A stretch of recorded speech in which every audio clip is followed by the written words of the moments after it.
Welcome to another episode of Systematic Geekology. This is a space where we seek to create and cultivate healthy conversations between those things we geek out on and the philosophical and theological questions that often arise out of our fandoms. Like, what does it mean to be human? What makes a hero? What makes a villain? How do the stories and narratives we geek out on shape how we live in the world? We are your priest to the geeks.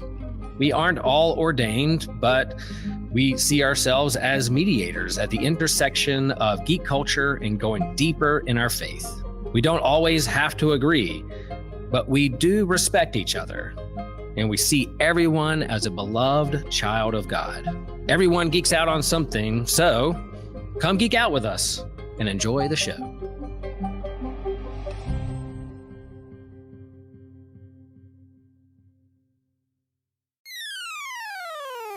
You're listening to an Anazal Ministries podcast.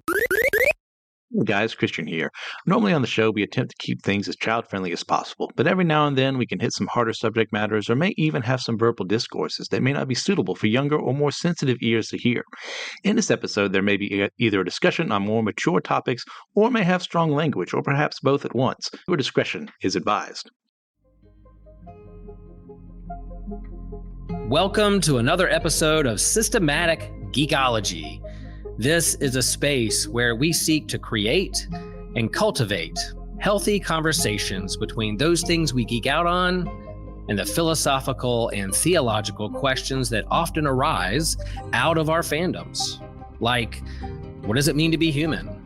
What makes a hero? What makes a villain? How do the stories and narratives we geek out on shape how we live in the world? We are your priest to the geeks. We aren't all ordained, but we see ourselves as mediators at the intersection of geek culture and going deeper in our faith. We don't always have to agree, but we do respect each other, and we see everyone as a beloved child of God. Everyone geeks out on something, so come geek out with us and enjoy the show.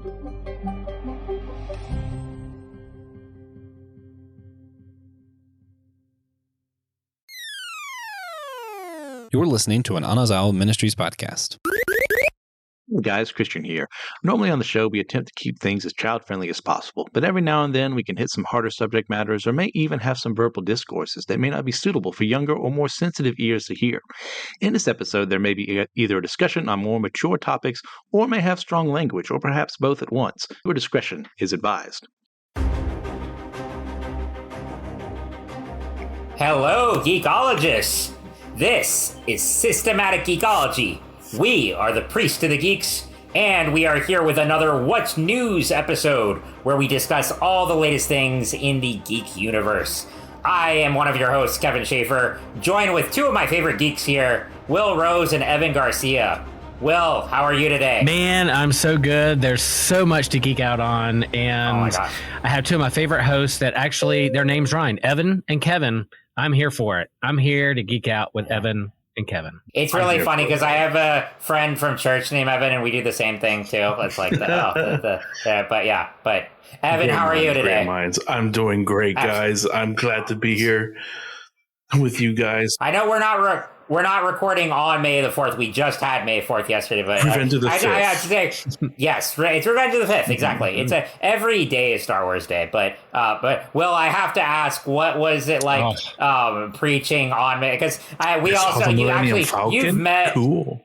Oh my gosh, yeah, that was amazing.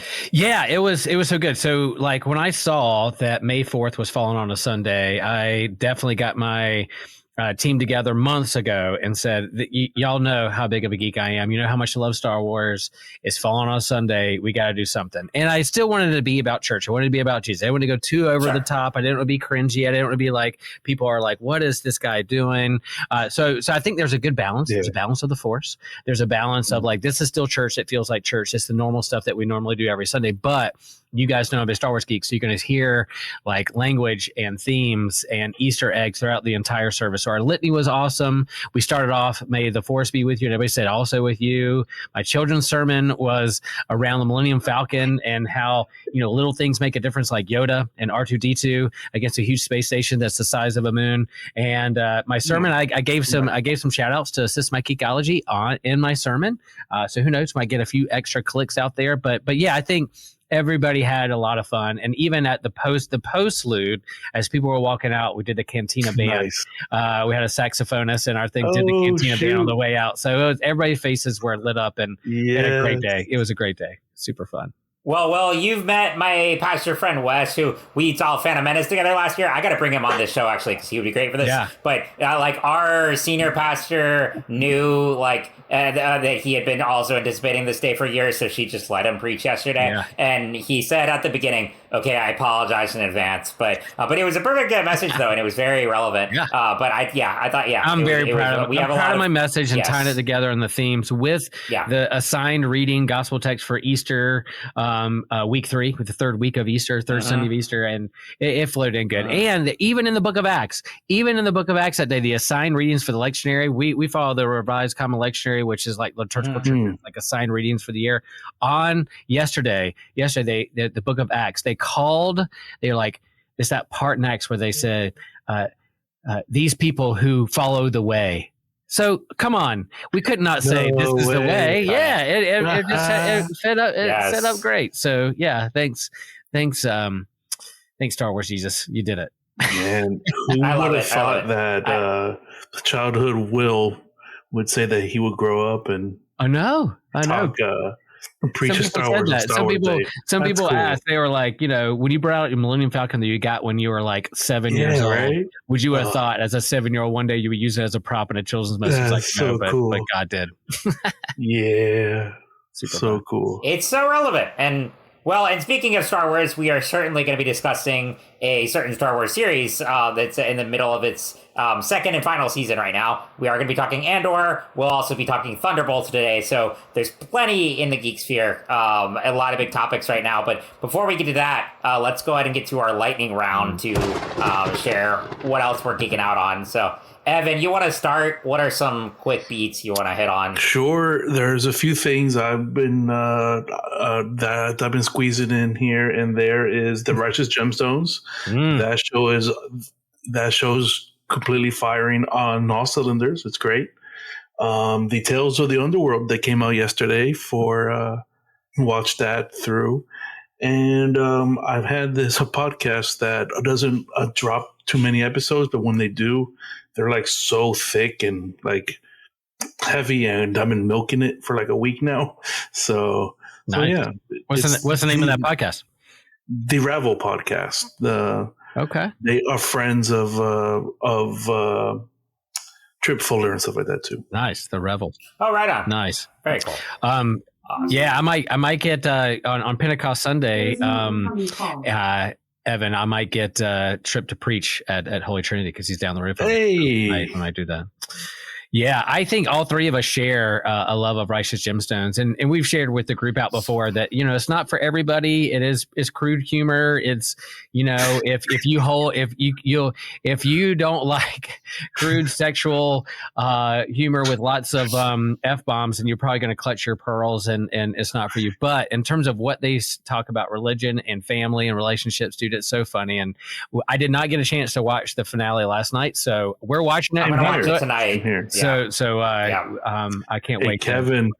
I also don't want it to end. Yes. Yeah. That clip that you sent me, that little meme that you sent me, I mistakenly, I was not aware of my surroundings when I played it on my phone, and my son goes, "What?" I should have put that as a caveat. Make sure your kids aren't in the room here. It was a Baby Billy line. It wasn't like the most offensive kind of thing, but I was just laughing hysterically at the context that it put it in. And I said Evan and I have been exchanging memes on that. But I have to be careful about that too. When friends send me stuff with, if it's reels, making sure my niece and nephews are not nearby because I'm usually pretty good at it, but today I failed. I was like, oh no. Love it. I apologize in advance. I hope No, you won't it's all be good. remembering and repeating that one. But that's pretty great though. But but amazing show. I know I don't want it to end, and I kind of want spin-offs for Baby Billy, and also Young Gemstones was pitched by fans too. Oh, That would have been so good too. Jesse's version, he's so good. Oh my gosh. He captures it's him like perfectly. They could not have cast that better as a young Danny McBride. Yeah. Great. But Will, I know you have a bunch. I'm gonna rattle them off. Here we go. All right. Here we go. All right. So free comic book day is always the first Saturday in May. Super fun. Grabbed a lot of stuff. Star Wars Day was fun, and the new content and Star Wars animation put some stuff out there. Tales of the Underworld, and man, that animation is so beautiful. Like every time I'm like, I want some old. Every time I start feeling like I want some old school 2D or anime styled. Star Wars cartoon, whenever they put that back up there, I'm like, this is gorgeous animation, and it's so good. So loving that. I just saw Sinners last night, and that movie was absolutely incredible. I heard you guys talk about it on another What's New. I love the way that you non-spoilered but still talked about it. You're the way that you didn't spoil it, but yet you lure people to go see it and talk about some of the themes. Good. My daughter saw it and said, well, I want to see it again. Come on. And that needs to be a whole episode on its own, spoiler filled, because I think when it talks about religion, when it talks about magic, mysticism, spirituality, along with systemic racism, but also like music and transcendence, as we were talking about earlier before that, it's just absolutely incredible with fun horror tropes and vampire tropes. Like it's all there. And there's a particular scene in there that I can't stop thinking about. It's so good. And then we've been watching Last of Us as well. We're caught up. We saw the episode last night, and I think it's really well done. I don't know if it's going to have a third season or if it's going to come after the two. See, there's 3 episodes left in terms of recording and time of recording this, but I've had a lot of fun with this. I think the relationships and also with the zombie clicker horror element have been on point. And here you go. I left Sinners last night, went home to watch Last of Us, and I was like, Last of Us is probably going to be not as good because I just saw an incredible movie. So it's probably going to be like, but no, after watching last night's episode, it's like, this is just as good drama and horror, as the movie I just watched. So high grade for me. High grade. Are you caught up, Kevin? I am. So Last of Us, I definitely want to do the episode on because I did not play the game. I've been watching the show from the beginning and have loved it consistently. And I think it's just a great blend of horror, drama. Every episode knows how to pack a punch emotionally and not in a forced way. The acting is brilliant. The writing is great. And even with that big shocker at the beginning of this season, or like 2 episodes in, I don't think the show has lost its footing at all. It's done a great job transitioning to a different era and a different setting now, and also, I mean, Jeffrey Wright was in this week's episode, and I mean, that's just like a gift to. I mean, I think he's one of the best actors living, and so it was incredible. But no, it's a fantastic show. That's definitely one of the big things I'm geeking out on. And that whole kind of post-apocalyptic, I know it's lightning around, but in terms of post-apocalyptic genre, I'm a fan of that. But the questions that lift up of like, what would you do in that situation, or how you would survive, who you would align with, what is your priorities? They're starting to lift up, like there's some religion that's starting to come up in this as well. So you think of like something that disastrous, religion still survives. People are still longing for meaning and hope, and I think it's done really well while still focusing on the main characters in a good job. So yeah. Did they make a third season of the video game? So no, I was talking with a big gamer friend about this, and they say they have not made a third. And even the second one, originally the game was conceived as a one game premise, and the creator Neil Druckmann, who's also a co-creator and producer on the show, said that he was only going to make a second game if he had a good story in mind. Right. And so it went back years without. And they've talked about, but there has not been any concrete plans or release dates or anything like that for a third game, which I don't know how that impacts the show either, and I do think it's a matter of and I think the creators have this mindset of quality over quantity. So I think they're only going to make more if they feel compelled to. So I don't know what the status of that is, but yeah, there's only 2 games. Gotcha. Cool. But yeah. All right, Kevin, what have you been geeking out on? Yep. So Last of Us, Righteous Gemstones, absolutely. Other things, Evan, I've started Light and Magic season 2, which is excellent. Highly recommend that if you like us and you like the really nerdy background stuff. In this case, it's about the visual effects company that has been instrumental not just for Star Wars, but for so many franchises and blockbusters over decades of film history. So I love that series. And also the How I Met Your Mother rewatch podcast. I know that's the big trend with podcasts. Okay. There is a rewatch podcast for everything. Finally, How I Met Your Mother one is out. It's hosted by Josh Radnor, who played Ted, and then Craig Thomas, the co-creator. And cool. It's called How We Made Your Mother. But it's which was a fun. I mean, I laughed when they came up with that title. I was like, that's pretty good. Yeah, good effect there. But yeah, I mean, it's one of the, there are a lot of rewatch podcasts out there and I can't keep up with all of them, but because I jumped on this one at the beginning, it's now become I listen to that every Monday, and it's a nice way to start the week. Wonder if Joshua knows about that one. He's a big How I Met Your Mother fan. I was about to say, if he has it, he would really love it. Oh, yeah, boy. Yeah. So, cool. Yeah. But yeah. Awesome. Well, I know I've met plenty more I'm geeking out on, but I know we got to get to our main topics here. So let us start. Yeah, y'all, we're going to talk about Andor season 2 so far, and there will be spoilers. We wanted to say that, we try to, make sure that we don't spoil your fun. So whether it's Andor or Thunderbolts, there will be spoilers. Pause, go watch, catch up, and then come back later. But we're going to talk about some of the themes and what we're liking about this. A bunch of Star Wars geeks talking about Andor season 2. Yeah, run with it, Kevin. What do you want to talk about? Here we go. I followed the show from the beginning. I mean, I think it is everyone has said this in terms of how mature it is, a series, how different it is from the escapist and fantasy aspects of Star Wars that we're so familiar with. Yeah. This is a very grounded and gritty political spy thriller.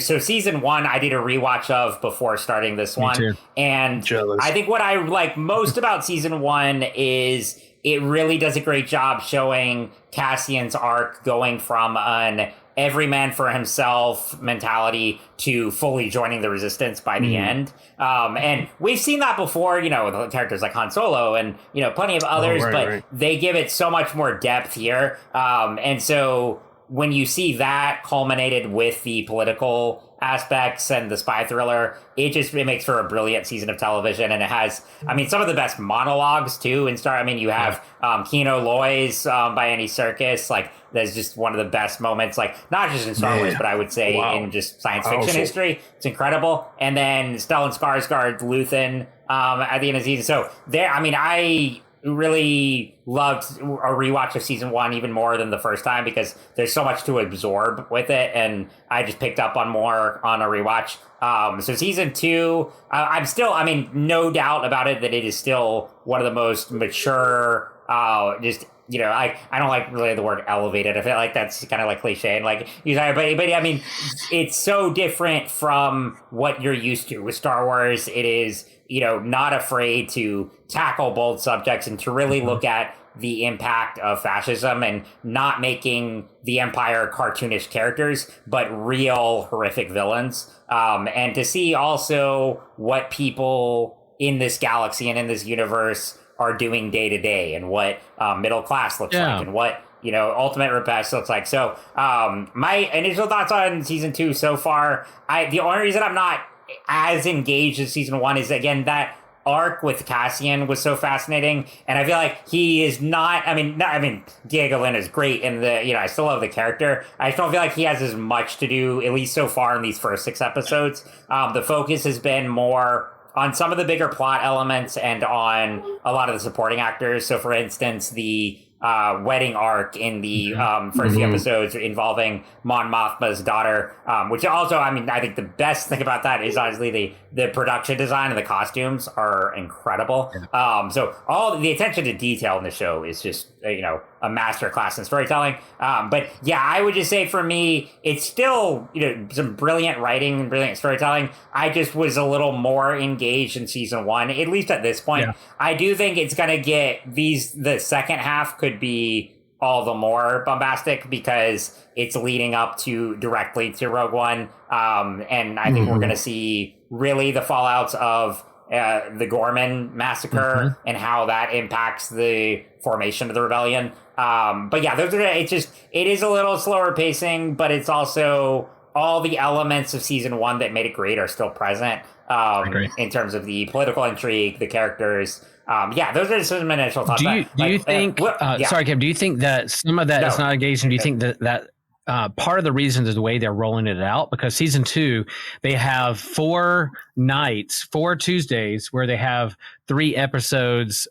Tuesday. So and each 3 episode arcs are a whole year leading up to Rogue One. So I was like, oh, cool. I'm going to love this aspect of watching a Star Wars movie a night, a whole year that leads up to it. But those arcs aren't moving as fast paced or along as I would hope. So I'm like, oh, so it's a late night on Tuesday trying to watch all of them so that I don't have any spoilers on Wednesday.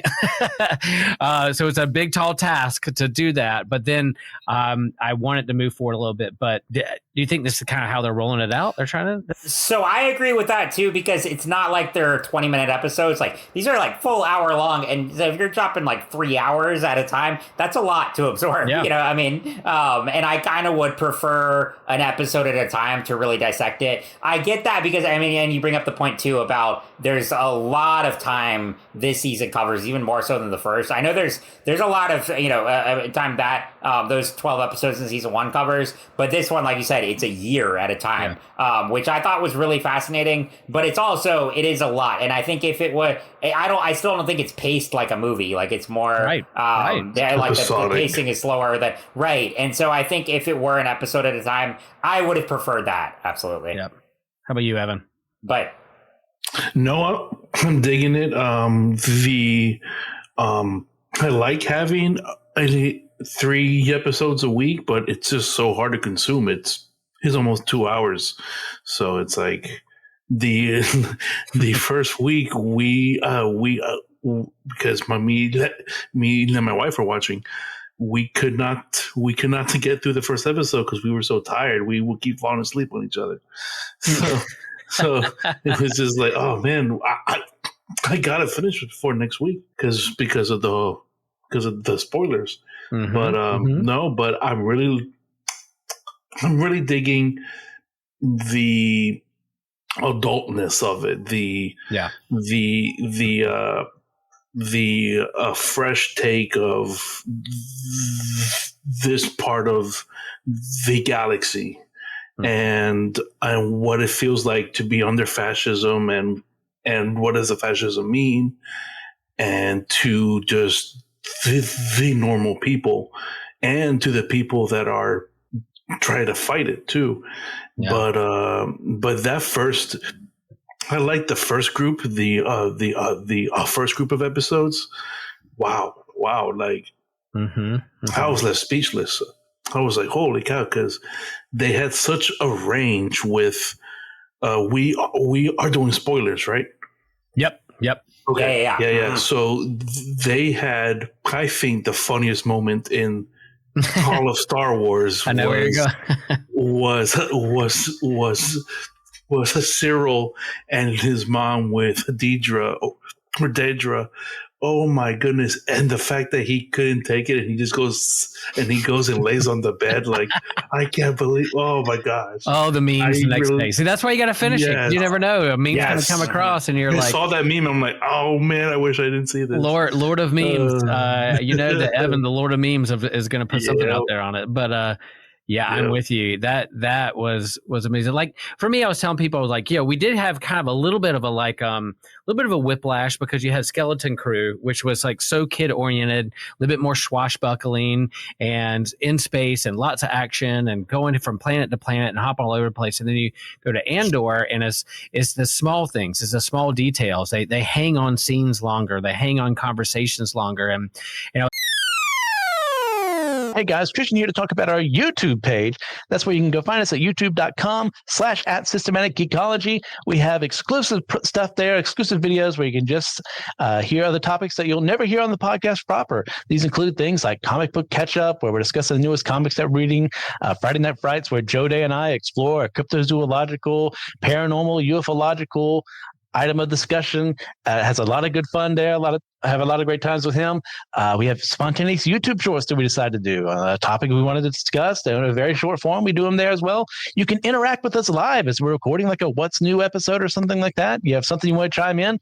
Well, how can you do it unless you head over to youtube.com/@Systematic Geekology. All right, guys. See ya.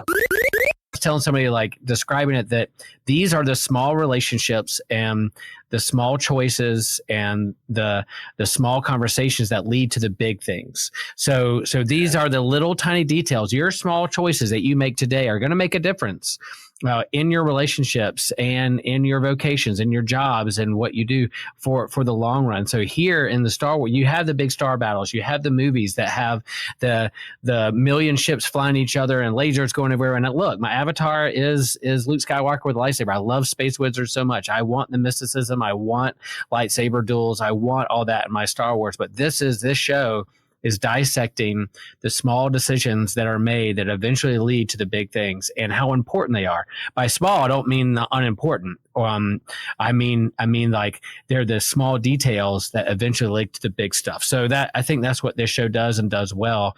And so some of the fan base is having a hard time with some of the adult themes, whether they use the R word, the rape word, or they have same-sex kiss or kind of things. But the relationships, so that the tension that builds to that, I think makes a difference because you then understand why they're part of this rebellion, why the big war happens in the first place. And so, you have these microaggressions in your daily lives or in the political nature of local government. You're eventually going to have a breaking point, and that's what's going on in this episode or this show that I love. Hey guys, Christian here to talk about our YouTube page. That's where you can go find us at youtube.com/@Systematic Geekology. We have exclusive stuff there, exclusive videos where you can just hear other topics that you'll never hear on the podcast proper. These include things like comic book catch-up, where we're discussing the newest comics that we're reading, Friday Night Frights, where Joe Day and I explore a cryptozoological, paranormal, ufological item of discussion. Has a lot of good fun there. I have a lot of great times with him. We have spontaneous YouTube shorts that we decided to do. A topic we wanted to discuss. They're in a very short form. We do them there as well. You can interact with us live as we're recording like a What's New episode or something like that. You have something you want to chime in? Well, how can you do it unless you head over to youtube.com/@Systematic Geekology. All right, guys. See ya. And Evan, I'm glad you brought up Cyril earlier because that was with the first 6 episodes. I know I said Cassian, I don't want to say he's sidelined here, but a lot of the emphasis has been more on some of the supporting characters and some of the bigger storylines and stuff. And so it's been a little different, but I've been really interested in Cyril, who, you look at the first few episodes of season 1 and you're like, okay, this guy's a dork and just a little imperial snob. Surely he's not going to be that important. He's just he has a little hissy fit and he is desperate to capture Cassian and try to, up his career and everything. But he's actually become one of the most interesting characters in the show in terms of here's a guy who is this ISB Imperial officer, but, not, a grand moff or what we typically see with the Imperial officers in the movies, like this big, he's probably not getting a meeting with Palpatine. He's probably not going to get a meeting. Exactly. Yes.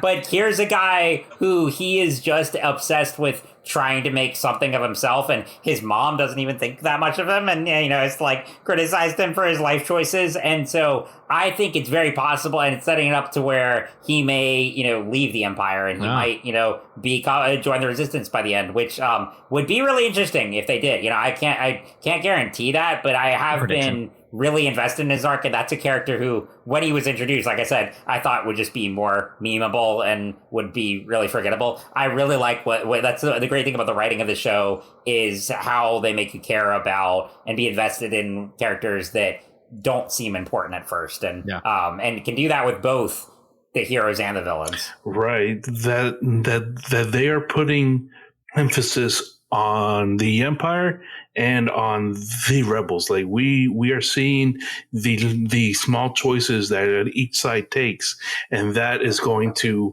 escalate until they just can't anymore.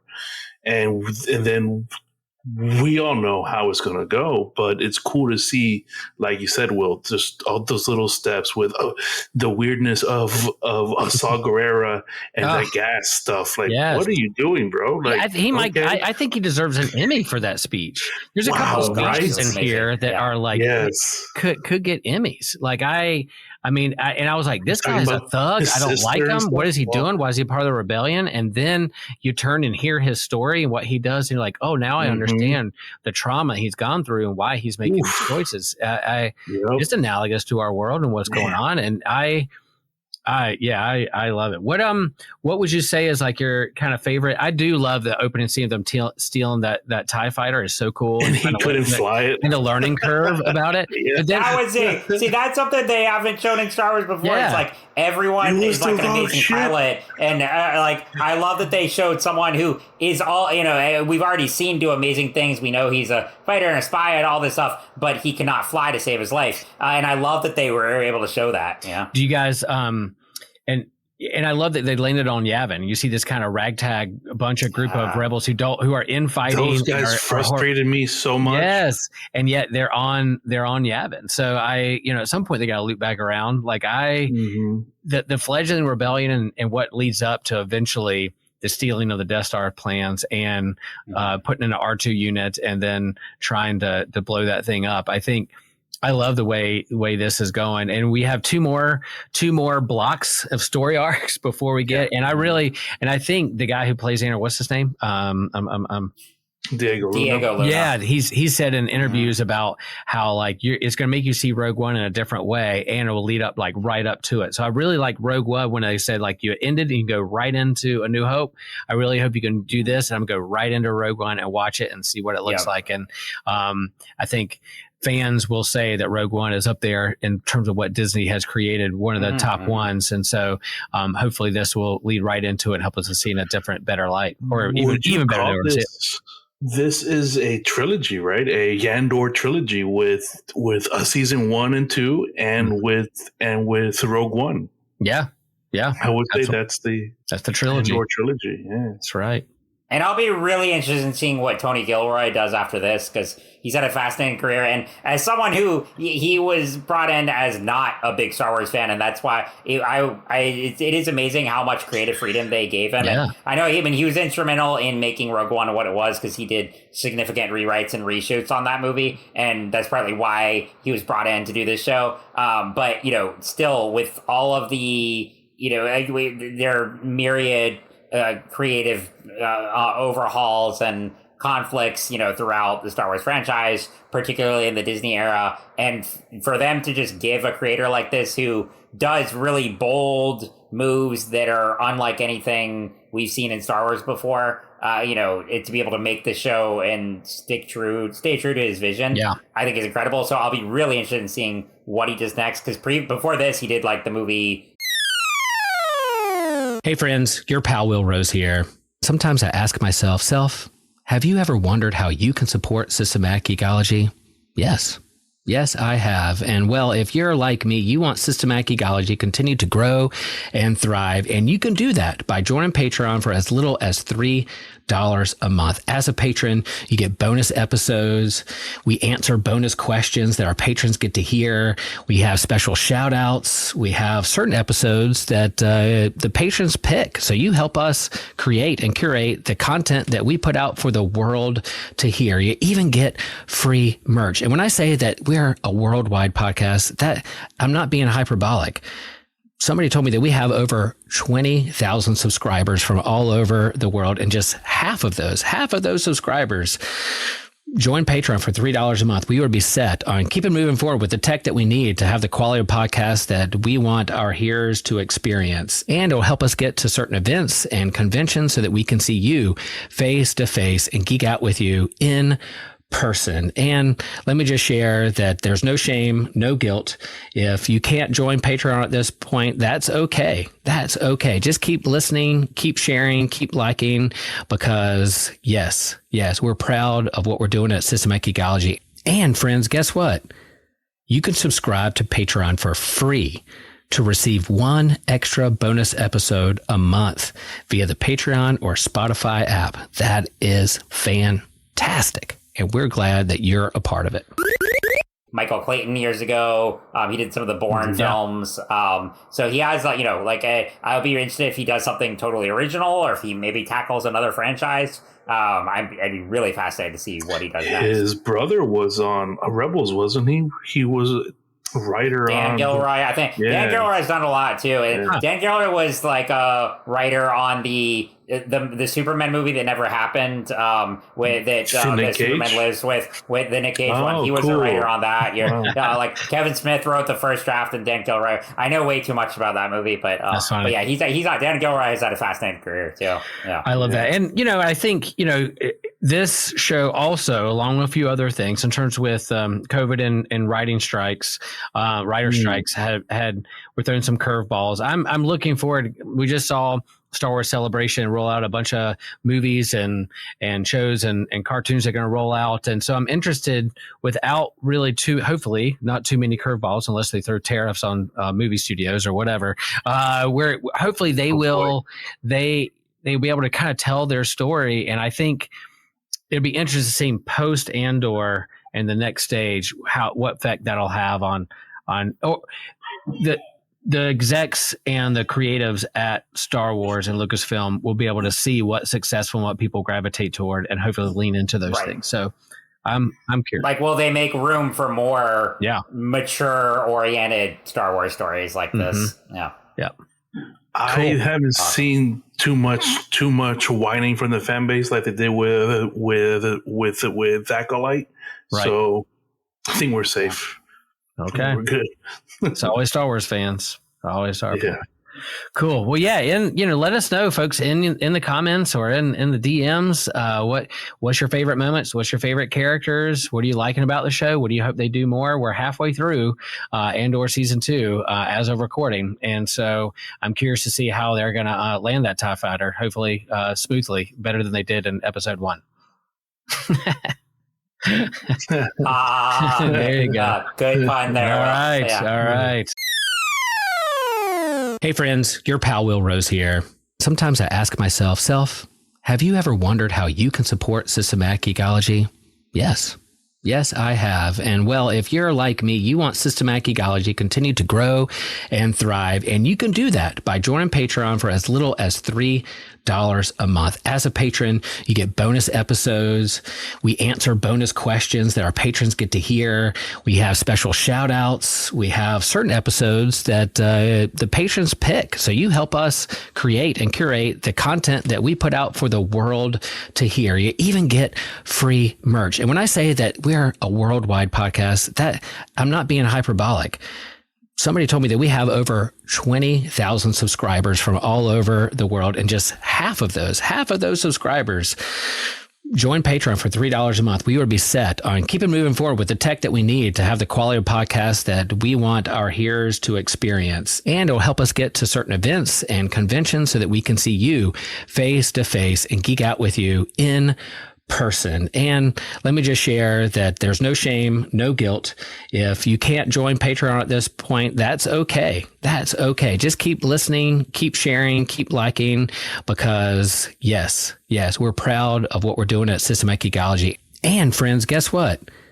You can subscribe to Patreon for free to receive one extra bonus episode a month via the Patreon or Spotify app. That is fantastic. And we're glad that you're a part of it. Are we ready to move on to some Thunderbolts?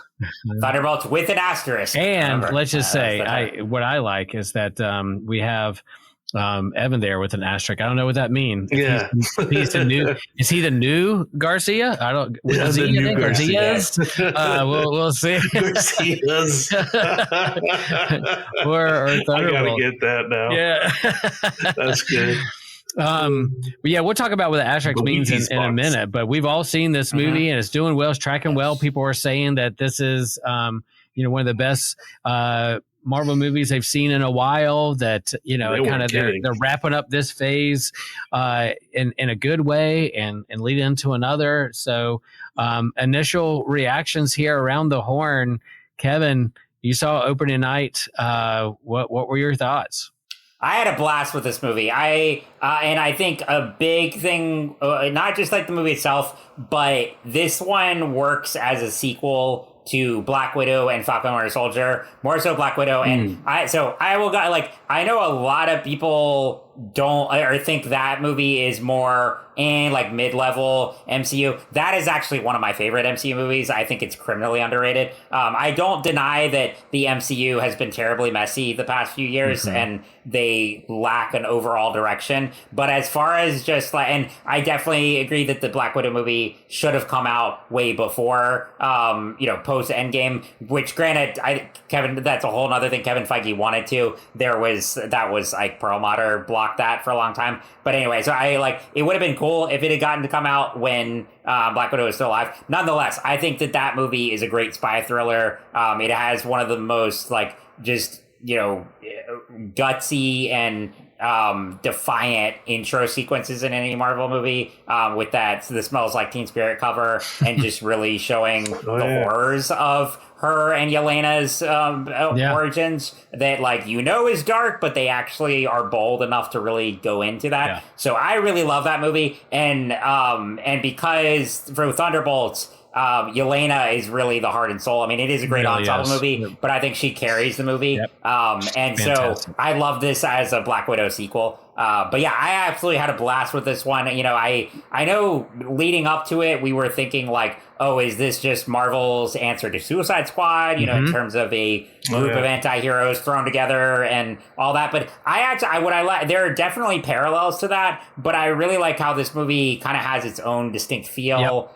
It's, I think I read one review that really summed it up well as saying it's less like Suicide Squad and it's more a hangout session with these kind of quirky characters thrown together. And they're literally thrown together in the first hour of the movie and trying to escape from a vault. So I loved all that. But yeah, I mean, I think it was a perfect cast of C-listers. You have Yelena, you have Red Guardian, Bucky, John Walker, Ghost, and then briefly the Taskmaster, which I did want to know. Yeah, spoiler alert here. Taskmaster is introduced and killed off right away. I was a little disappointed there because I did like what they did with her in Black Widow, making her the villain's daughter, who had survived Natasha's initial assassination attempt years ago. So I thought there was more they could have done there, but it also made for kind of funny thing. And then of course we get Bob, who is not Bob but Sentry.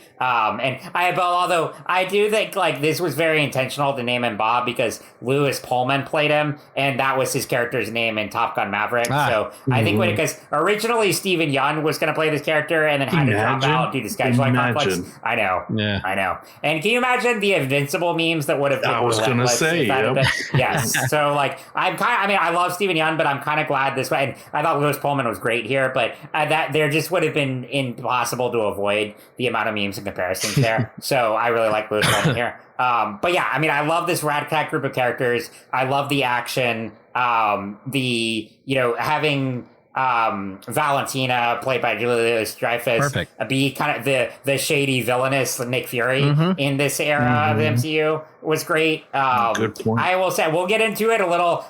I'm not crazy about the post-credit scene, and I'll expand on that more in a little bit. But as far as this movie as a standalone, it worked great, and I love this cast. It did a really nice job of action tropes, feel good, funny but not overdone humor. And it also, the third act here, doing the whole thing with Into the Void of the Century, I thought was really interesting. I mean, I did not really know anything about the Century from the comics, so I kind of went in fresh there. Yep. And I really like how it did a different kind of third act instead of just a big, shoot 'em up, bang 'em up fight sequence, which I do love a good fight sequence. But I liked how this one was more psychological, and I'm not going to say it's like incredibly deep or anything or like A24 level, but it's still. It was an MCU movie that worked and it examined mental health. So yeah, my daughter, I took my daughter and wife, I dragged them to these movies, and sometimes I really like it. They were really tired after a long Thursday and a long week, and Hannah was like, I'm probably going to fall asleep during this movie. I was like, you better not. She's like, I probably am. And but she didn't. She held in there. And at the end, after not seeing a lot of she's seen Marvel movies, but not the Disney TV shows.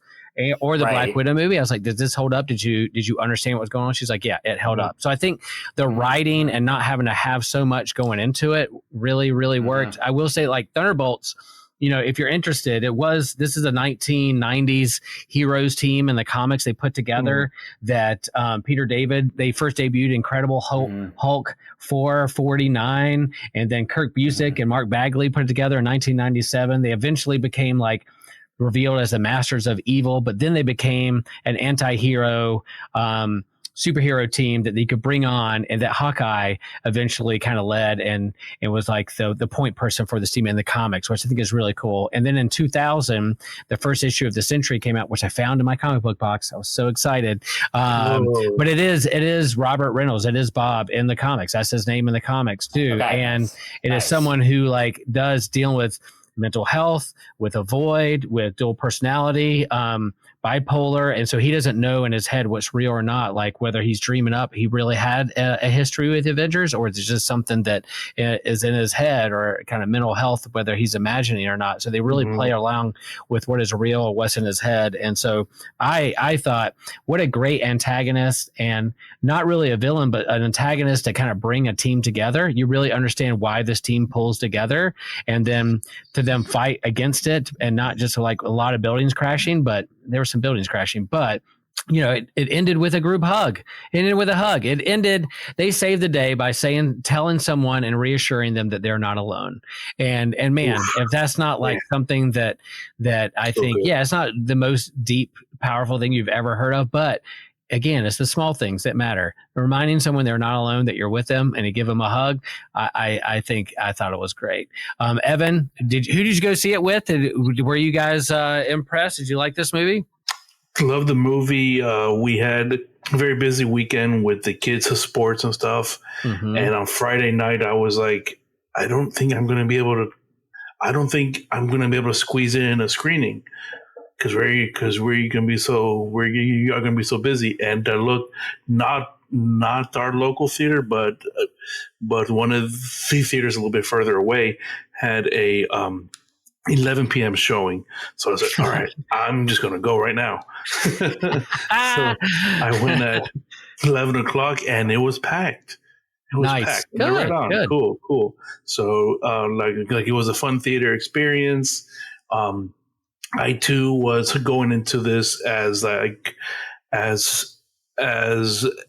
person that doesn't have too much knowledge of the previous content that has come before. So I thought it was the Marvel's version of Suicide Squad too. So I was like, all right. It's only fair that they have their own moment too. So I was thoroughly surprised at how they made it their own. And like you said, it was how they ended was how they set up the whole thing. It's, you are not alone. Like they set up the whole theme of the main character feeling depression and feeling that despair of emptiness, and how do you fill that? How do you fill the void? And how do you tackle that? And to tackle those themes in a Marvel film, I was like, as a person that struggles with this stuff, like with a bipolar, and I've had episodes of psychosis, and I related to a moment in the post-credit sequence where they wanted Bob to use his powers, but he's like, I can't. That's that other guy.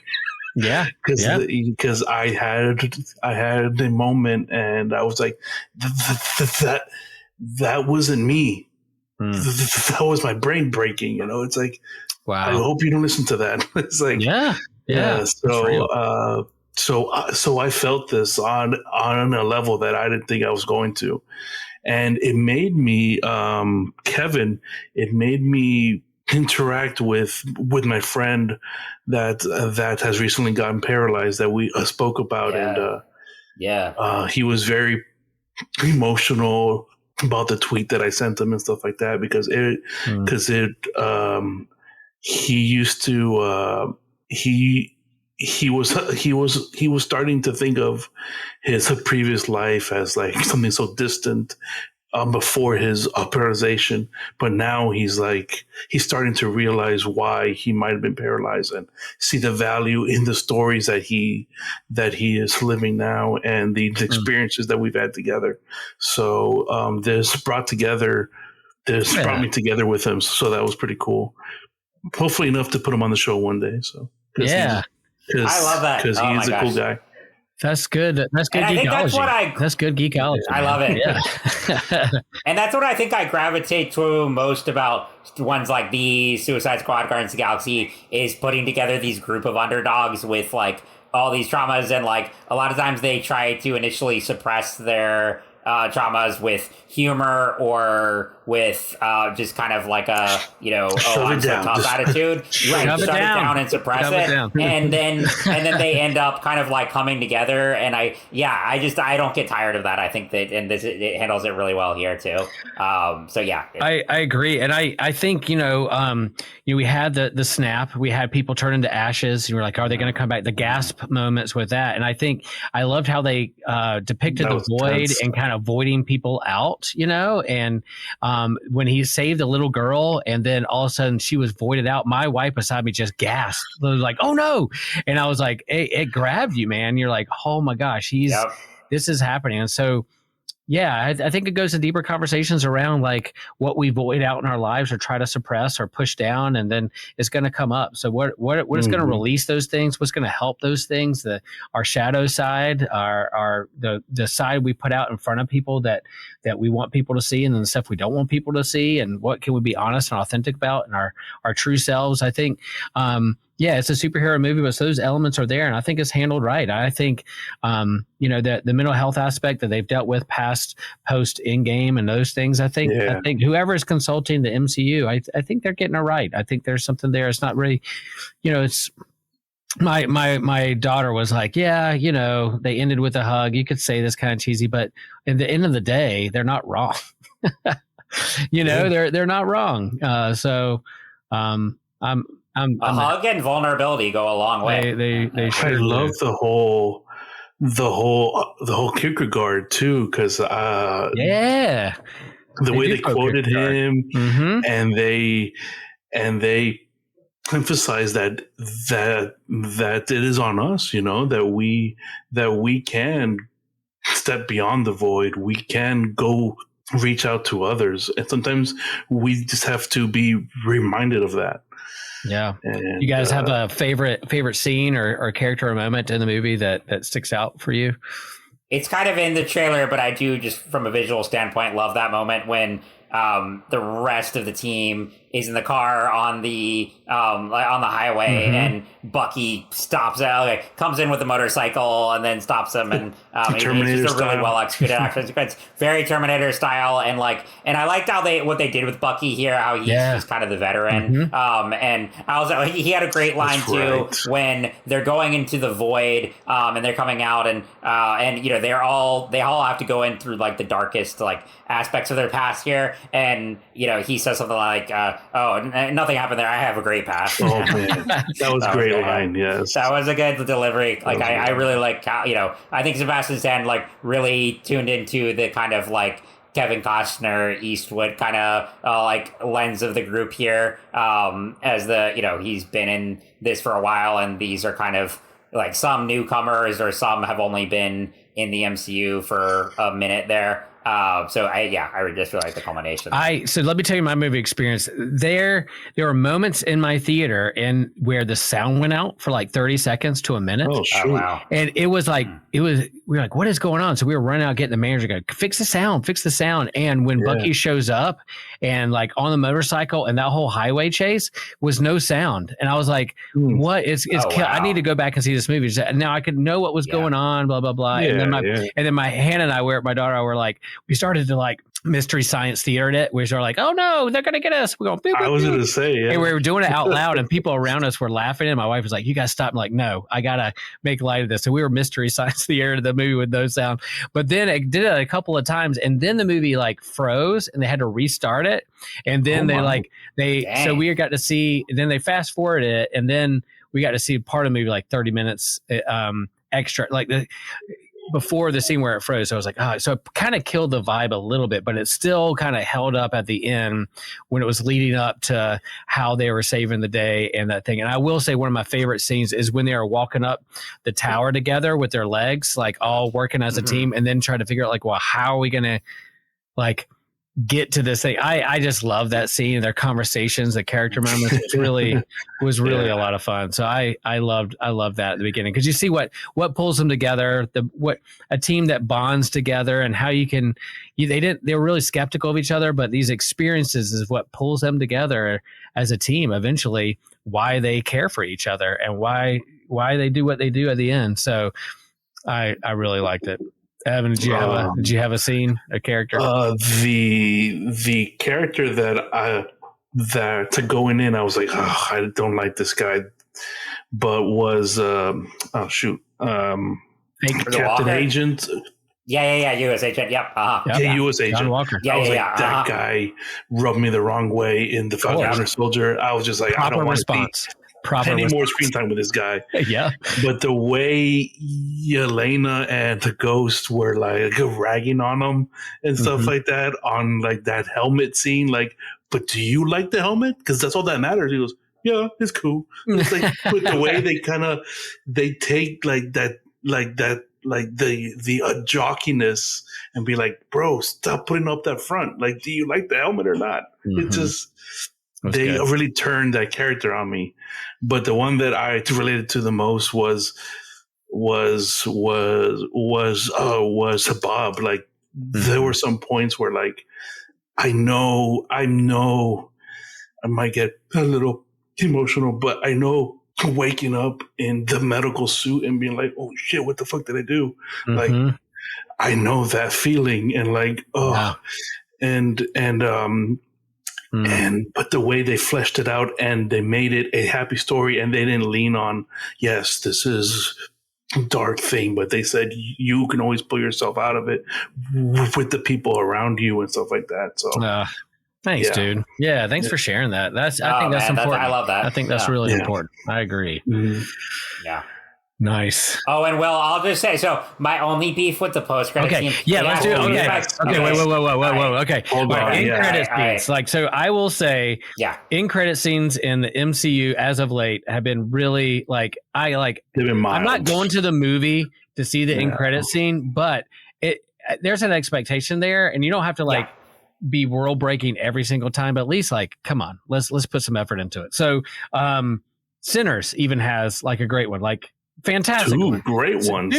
Yeah. If you leave, you're done. And thank you, because with your What's News, if you hadn't told me to stay for the other ones, I probably would have left. But I was telling people around me who they were leaving. I was like, no, my friend tells me you need to stay. And they were sitting there. There you go. But the end credit scene, I enjoyed it because it does lead into the next phase, and we have some stuff going. We have some big movies this summer. This lead into is going to answer some questions. The whole Avengers with a Z, and it lets you know that 14 months later, Captain America, Sam, has put together a new Avengers team, and I'm curious, what does that look like? Yeah. And now we have two different new Avengers teams. What does that look like? And so that anticipation of who's on that team, what's going on, maybe do it. But Kevin, I can't wait to hear your beef. I will probably agree with you. Okay, let's hear it. My only beef there is that so Bucky gets off the phone with Sam, and he's like, "It didn't go well." He's and I'm like, all right, come on. There are already so many. This movie is still a year away, but there are already so moving parts to it that makes me really worried. So because they set up Sam's Avengers team in the last Cap movie, but for me, would he really be bothered by, the Thunderbolts are now an Avengers team too, and you have to, and yes, they're government sanctioned, but they only did that because they end up winning with Valentina. They have her under their control by the end, so they're not really they are technically government sanctioned, but they have the upper hand here, and knowing how much they emphasized. Yes, they're still frenemies, but in a way, and they have that kind of relationship, but they are also, Falcon and Winter Soldier and the last Cap movie solidified the brotherhood between Bucky and Sam and how they trust each other and how they're friends. And yeah, they'll still make jokes with each other and everything. But for Sam to go and file a lawsuit, come on. They're friends. They would talk enough. They would talk before they'd have a lawsuit. They would talk it out. They would go to therapy about it. They would go to therapy about it, and Sam is just not that immature to where he would start a big beef here. And that's my thing is there are already so many moving parts, and Doomsday isn't even out yet, and I don't really need a team and two Avengers teams fighting just for plot purposes. When to me it doesn't make sense. But we need Secret Wars, standpoint. So we need I know, teams, but I just there's already they've got X-Men, you've got Fantastic Four, you've already got enough. I'm I don't need two Avengers teams fighting each other for not really an apparent reason. So that's my only beef with it. I love seeing the Fantastic Four ship, but that's the way that they made them the new Avengers was brilliant. I didn't see that coming at all. That switch and the classic trope of all the Marvel movies and their press conferences, it's wow, man, they did it again. And I was wondering, in terms of this Fantastic Four movie and the trailers and the timepiece that it is and where it falls in the MCU and those kinds of things. I think this end credit scene is from a interdimensional ship that's coming from another reality. Makes me go into this next Fantastic Four movie going, okay, they're their own separate universe. At some point, they're going to get over to the MCU 616 or whatever you want to call it. Galactus is going to swallow theirs. Yeah. And then that's they the thing. need to come over here. Yeah. I don't see any other way of that movie ending. I think it's definitely going to, with Galactus ending. Yeah. Cool stuff. Yeah, I think we all give it 2 thumbs up. We rank the movie, a solid 8 for me. I will definitely see this one again, not only because I have sound issues and I want to see that one scene again with full sound, but I will definitely want to see this again. Oh, and the Red Guardian, man, he was come on, David Harbour was awesome. David Harbour all the way. Stole the show. Stole the show so many times. On the sidewalk, and she's like, "That is good. That is very good." Yes. Well, I was saying the same thing. I was like, "Dang, that was good. You did good. You did good." Cool. All right, the way that he looked at her when she was having her little breakdown was such a fatherly look. I know you're going through shit right now, but you're okay. You're okay. And he was able to make her feel that way. And I was like, that was beautiful moment. Good moments. I'm I'm watching a Marvel movie with a bunch of annoying Gen Z kids next to me. What is happening? They were so rowdy. It was very annoying. People were screaming at them shut up. Because at that moment where the girl gets zapped away, they laughed and laughed and laughed. People were boo. Bro, you got to go to Alamo. They would kick them out. That's right. I know. We still got to deal with people. People are going to people. All right. So with all the things, whether it's lightning round, Andor, Thunderbolts, what are we recommending? Other things we've talked about today. What's the one thing they're like? All right, I got 3 hours tonight to do something. What are you going to recommend to them, Evan? What do you think? I'm going to go with the Cad Bane portion of Tales of the Underworld. That was a sleeper hit for me. That was that was some storytelling that I didn't see coming. I was like, good job, Dave Filoni. I was just like, whoa. Which I have not watched yet. So now I'm excited. Out, I'm going to do that tonight. Okay. Okay. Yeah. Nice. Kevin, how about you? I've got a movie recommendation to continue on the Florence Pugh hype. And this is one I don't think many people have seen, but probably not as many as people have seen as like Midsummer. It's a movie called Fighting with My Family from, I think, 2019. Yes. It's an excellent movie. Shot in Orlando, directed, too. Yeah, well, that's right. Yeah. Yeah. It's and actually, I think this actually works as a companion to Thunderbolts because it's also about this like kind of dysfunctional family. They're a wrestling family, and Nick Frost plays the dad, right? Nick Frost is the dad, and Lena Headey from Game of Thrones is the mom. It's an amazing movie, written and directed by Stephen Merchant. And she, I won't spoil too much, but just go watch that movie. That was one of her earlier roles. That's a good one. Excellent movie. I like how you went from White Widow to Florence Pugh to this movie recommendation. I see what you did there. Yes. I see what you did. That was great. I'm going to recommend. I love Andor. I can't wait to see how they wrap this thing up and where they go along the journey. I'm there for the whole journey, and I love Thunderbolts. But I after seeing Sinners, man, I can't recommend that enough. So if you like rated R horror movies, but also drama and well written and good music and the blues has all the elements. It's a fantastic movie. Go see it. Go see it. We will definitely do an episode fully on that one at some point. Count me in. Cool. Let's go. All right, awesome. Kevin, land this plane.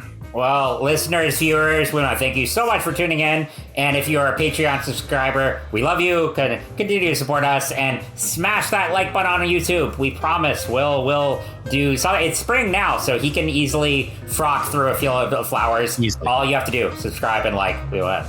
And remember, we are all chosen people, a kingdom of priests. Yes, we are.